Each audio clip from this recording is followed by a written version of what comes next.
নমস্কাৰ সকলোকে মই নিন্দিতা বৰুৱে মোৰ আন এটা ব্লগলৈ আপোনালোক সকলোকে স্বাগতম জনাইছো। আজি ভাবিলো এটা টিবেটিয়ান ৰেচিপি বনাও যেহেতুকে যথেষ্ট ঠাণ্ডা পৰিছে আৰু আজি আমাৰ ইয়াত বতৰো বহুত ঠাণ্ডা বৰষুণ দিউ হৈ আছে। সেই ভাবিলো ৰেচিপিটো বনাও আৰু আপোনালোকৰ লগত শ্বেয়াৰ কৰো। সো আপোনালোকে মোৰ ভিডিওটো শেষলৈকে চাই থাকক আৰু যদি ৰেচিপিটো ভাল পায় তেতিয়ালে আপোনালোকে নিশ্চয় এবাৰ ঘৰত ট্ৰাই কৰি চাব। খাবলৈ বহুত টেষ্টি হয়। সেইকাৰণে ভাবিলো আপোনালোকৰ লগত শ্বেয়াৰ কৰো আৰু মোৰ ভিডিওটো চাই যদি ভাল পায় আপোনালোকে লাইক আৰু সাবস্ক্ৰাইব কৰি দিব। এতিয়া বলকচোন বনাওগে। ইফালে মই নুডলছখিনি অলৰেডি বইল কৰিবলৈ গেছত উঠাই দিলো। খুব বেছি নহয় 70% মান মই বইল কৰিম আৰু এইখিনি হৈ থাকক লগতে মই বাকিখিনিও কৰি থাকো। মই এনেকে ইমানটো সাইজত এনেকে 3 পিস মই স্লাইস কৰি আনিছো। আপোনালোকে ডাঙৰ পিস এটা আনি ঘৰত নিজে নিজৰ ইচ্ছামতে কাটি ল'ব পাৰে। মোৰ যেহেতুকে ইমান সুবিধা নাই সেইকাৰণে মই কটুৱাই আনিছো। মই এতিয়া ভালকে মেৰিনেট কৰি লওঁ। মেৰিনেট কৰি অকণমান সময় ৰাখিব পাৰিলে ভাল হয়, সেইকাৰণে মই মেৰিনেট কৰি লৈছো। এতিয়া ইয়াত মই দিম লাল মিৰ্চ, কাশ্মীৰী মিৰ্চ পাউডাৰ, লাল মিৰ্চ নহয়, আৰু জিৰা গুৰি অলপ, আৰু দিম নিমখ সোৱাদ অনুযায়ী আপোনালোকে নিমখটো দি ল'ব। মই বাটাৰ মই অলৰেডি গলাই থৈছিলো এইখিনি। এতিয়া ইয়াত দিম ৰাফলি চপ আদা নহৰুৰ পেষ্ট অকমান, আৰু এতিয়া এইখিনি ভালকে মেৰিনেট কৰি ল'ম। এইখিনি এতিয়া আধা ঘণ্টামান সময়ৰ কাৰণে থাকক এনেকে। মই এতিয়া চুপৰ কাৰণে প্ৰিপেয়াৰ কৰি ল'ম। মোৰ নুডলছ ৰেডি হৈ গ'ল। মই পুৰা ঠাণ্ডা পানীয়ে অকণমান সময় তাক ধুই মেলি এতিয়া সেপাৰেটকৈ থৈ দিছো। এতিয়া তাৰ পিছৰখিনি আমি কৰি লওঁ। চুপৰ কাৰণে লৈছো এনেকুৱা মই হাড় দি থকা মাংস এইবিলাক, আৰু ইয়াৰ পৰা মই মাংসটো সেপাৰেট কৰি একদম আঁতৰাই মিহি মিহিকে মই এইখিনি সেপাৰেট কৰি ল'ম। চিকেন মই এইখিনি যিমান পাৰো মিহিকে এইখিনি কুটিলো আৰু এইখিনি ৰাখিছো চুপত দিবলৈ। একচুয়ালি মোৰ নেমু ৰসটো দিবলৈ থাকি গৈছিলে, সেইকাৰণে মই আকৌ নেমু ৰসটো দি আকৌ এবাৰ মেৰিনেট কৰি দিছো। মেৰিনেট কৰি আকৌ অলপ সময়ৰ কাৰণে প্ৰায় পাৰো যদি 1 ঘণ্টামান ৰাখি দিম। এতিয়া মই চুপৰ কাৰণে ৰেডি কৰি লওঁ। ইয়াত দিছো মই 2 টুকুৰামান গাজৰ, কেইডালমান বিন আৰু দুটুকুৰামান কেপচিকাম। আদা নহৰু অকণমান থেতালি লৈছো ৰাফলি। এই যে হাৰ্ডিকিডাল থৈছিলো যে এইখিনিও দি দিছো ইয়াতে, আৰু ইয়াত অকণমান নিমখ দি মই এতিয়া চিটিটো মৰাই লওঁ, আৰু এইখিনি চিটিটো মৰা হৈ গ'লে আমাৰ চুপৰ কাৰণে ৰেডি হৈ যাব।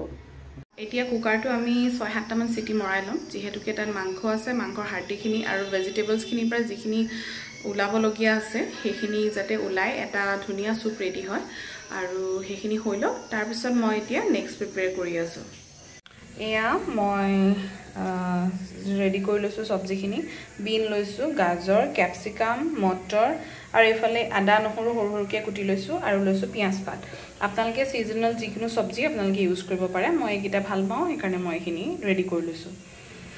একেবাৰে হালকা ফুলকাকে মই এইখিনি হেৰি কৰি ল'ম, বৰ বিশেষ ভাজিব নালাগে, জাষ্ট অকণমান।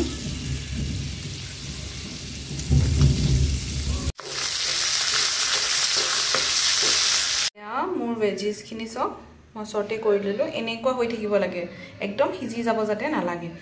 আৰু মই ৰেডি কৰি লৈছো মিহিকে কাটি লোৱা পিঁয়াজ।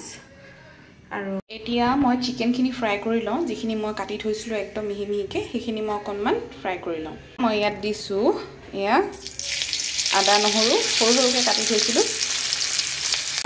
মই অকণমান ৰঙচুৱাকৈ ভাজি লৈছো। এতিয়া এইখিনিও অকণমান ৰঙচুৱাকৈ ভাজি লওঁ।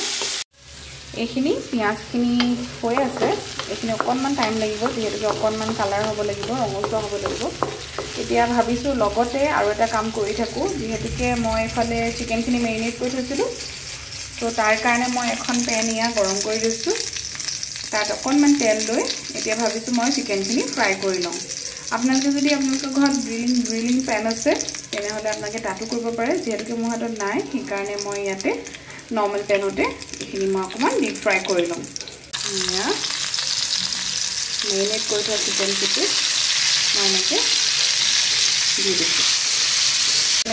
মোৰ চিকেন হৈ আছে, আৰু মোৰ পিঁয়াজখিনিও almost light colour, brownish light colour এটা হৈ গ'ল। এইখিনি চিকেনখিনি দি এতিয়া মই ভালকৈ মিক্স কৰি লওঁ এয়া চিকেনখিনি হৈছে এতিয়া ইয়াত মই আপোনালোকে যি চচ ভাল পায় মই অকণমান টমেটো চচ দিম অকণমান চয়া চচ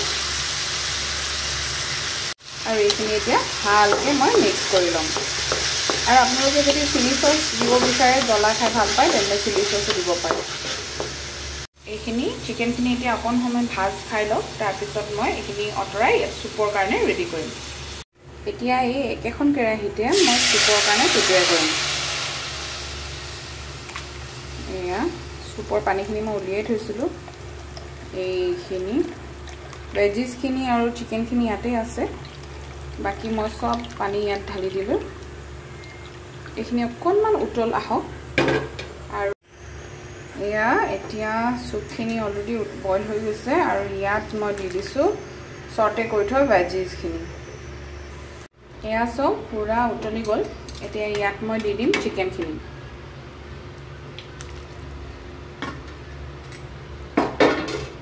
এতিয়া মই এয়া জাষ্ট দি দিলোঁ এইখিনি নুডলছখিনি আৰু এয়া মোৰ অলমোষ্ট ৰেডি হৈ গ'ল চব দেখিবলৈ কি ধুনীয়া লাগিছে মই আপোনালোকক সাৰ্ভ কৰি দেখাই আছোঁ এতিয়া ইয়াত অকণমান স্প্ৰিংকলছ অনিয়ন এনেকৈ অকণমান ওপৰত দি দিছোঁ এয়া চব কি ধুনীয়াকৈ ধোঁৱা ওলাই আছে গৰমে গৰমে আপোনালোকে খাব খাই বহুত বেছি ভাল পাব আৰু বিশেষকৈ এইটো ছিজনত এয়া মই মেৰিনেট কৰি থোৱা চিকেন এনেকৈ দি দিছোঁ আৰু লগতে এটা এগ ডেকৰেশ্যনৰ কাৰণে ওপৰত অকণমান এয়া স্প্ৰিংকলছ এয়া মোৰ চিকেন টুকা ৰেডি হৈ গ'ল আপোনালোকে ঘৰত বনাই খাই চাবচোন কেনেকুৱা লাগে আৰু মোক জনাব আজি আমি ইয়াকে খাওঁ আৰু আপোনালোকে মোৰ ভিডিঅ'বোৰ চাই থাকিব আজিলৈ ইমানেই ধন্যবাদ